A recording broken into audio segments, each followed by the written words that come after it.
सांग मैंने market Jimmy आ चलतु जीवा मार्केट देखा आठ मार्केट मु कौन कौन किणुची आ कौन कौन खाऊची आपण मानकु देखाऊची आ चलतु आमे एबे मार्केट जीवा चलतु मुझे पहुँची गली बणिया दुकान को आ देखि पार्थे बणिया दुकान कि ये होची मो ससुरंकर सांग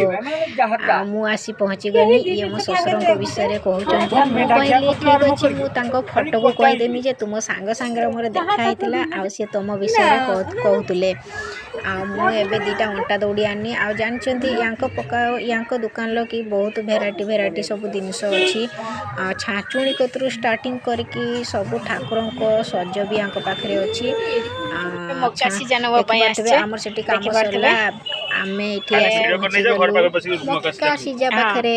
काहे कि ना आमे मक्का सीजा खाइबू ताकर अछि हां मक्का सीबे छी जानचंदी सांग वाले ये बहुत टेस्टी बनाती मक्का सीजा यांको पाखरे बहुत भीड़ हुए आउ बहुत जगार सब लोक माने आसंती यांको पाखरु मक्का सीजा खाइबा पई मु तो टेस्ट करली बहुत बढ़िया लागुची मक्का सीजा देखते आमे तीन जण मक्का सीजा एबे खाइबू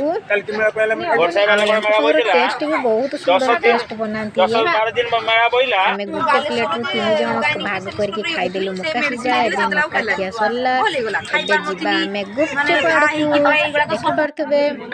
आमे एबे पहुंची गलु गुपचुप पाखरे काहे ना आमे तीन जण गुपचुप खाइबा यांको पाखरे भी बहुत टेस्टी हुए गुपचुप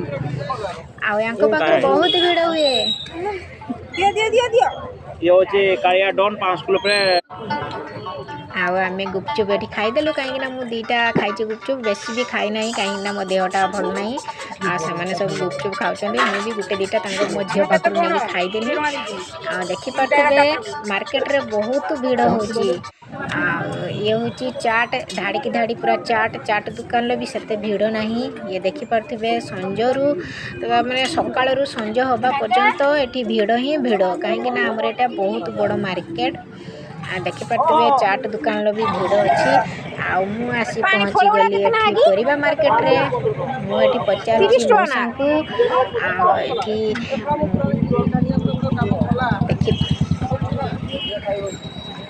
पानी फल केतने खाबी मु पचारछि से भी कहि देले 30 टंका एठी मु पहुंची गनी बाबला काका दुकान लो की देखि पारथबे तांको दुकान लो बहुत भीड़ हुए चाट भी बहुत टेस्टी हुए तांको दुकान ले किना सोइला आबे हमें बुलकी जाउछे